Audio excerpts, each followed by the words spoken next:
last week what we have done? We have done potentiometer experiment. So we have find it out EMF. Using that EMF, we determine the amount of heat present in the given solution. So in this titration, this is nothing but manually we are going to do without using the instrument. Okay. And for this titration, we are going to take the water sample is a liquid solution and hydrochloric acid. It is standardized hydrochloric acid and it is normally 0.1 L. So we have to take this hydrochloric acid in the urine and 20 ml of water sample in the conical flask. So before entering into the titration, I would like to ask what is alkalinity? Tell me what is alkalinity? So alkalinity is nothing but a salt which is present in the water sample. Okay. So water, there are two different types of water out there. One is hard water and the other one is soft water.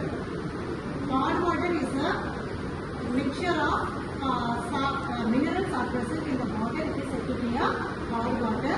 And soft water, it does not contain excess amount of mineral content like calcium, magnesium, carbonate, hydroxide and salt of all the metals. Okay. So what is the difference between the soft water and the hard water?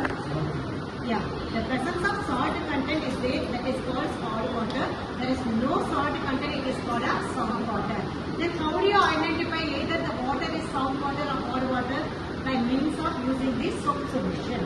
If you are applying a soap using a hard water, you won't get any foam or later.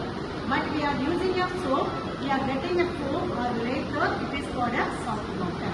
So this is a basic introduction about the hard water and soft water.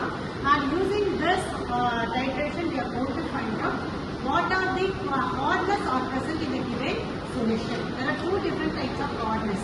One is permanent hardness, another one is temporary hardness.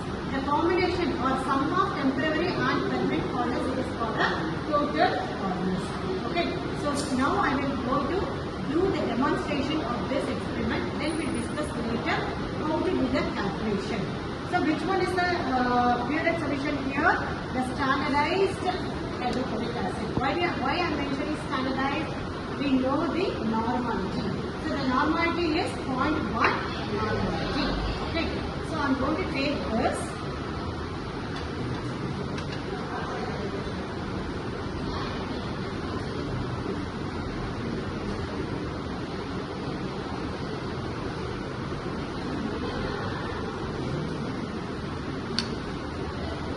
Adjust to the ministers that you know well.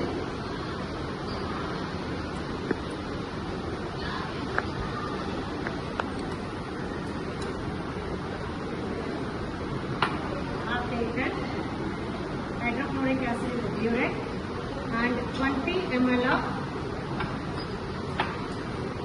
of water sample. So this water sample is hard water because it contains mineral salts. Okay.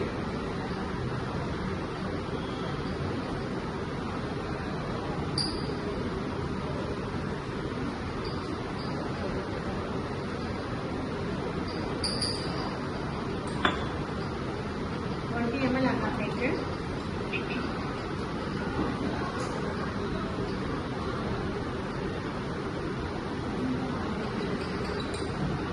So in this I have to add indicator.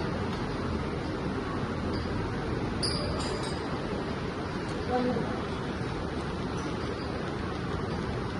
for first titration I am going to add phenolphthalein as an indicator. So while I am adding a phenolphthalein, you are going to get a pink color or the solution is turned into pink color. Only one drop I have added.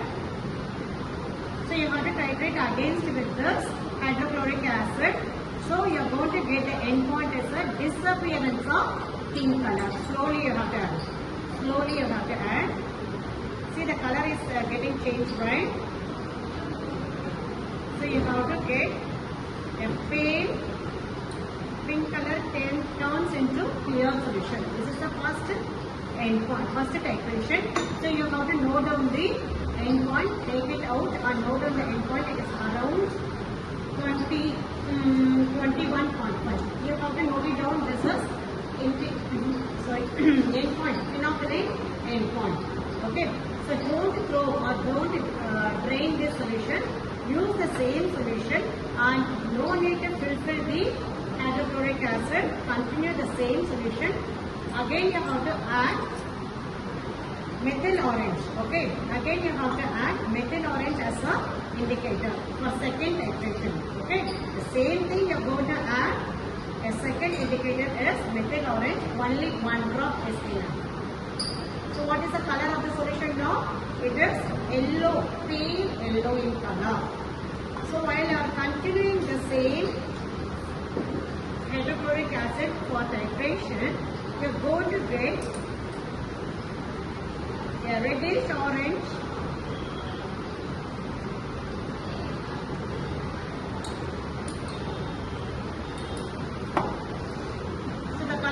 changed, right? The pale yellow color is now turned into this color. Okay. So now you have to note down the reading. So this is around 31.5. So you have to note it down. This is for second titration value. Are you understand? So like this you have to do it for 2 times. So you have to repeat the titration using hydrochloric acid and using a phenol indicator and methyl orange indicator. So you have to find it out the concurrence value. What do you mean concurrency? While you are repeating the titration the second time, you have to get the same reading. That is called a concurrency. So in this way, you have to note down the value and you have to apply this value in the tablet column is given in the procedure. Then you have to easily find it out what are the alkalinity are present in the given solution. Understood?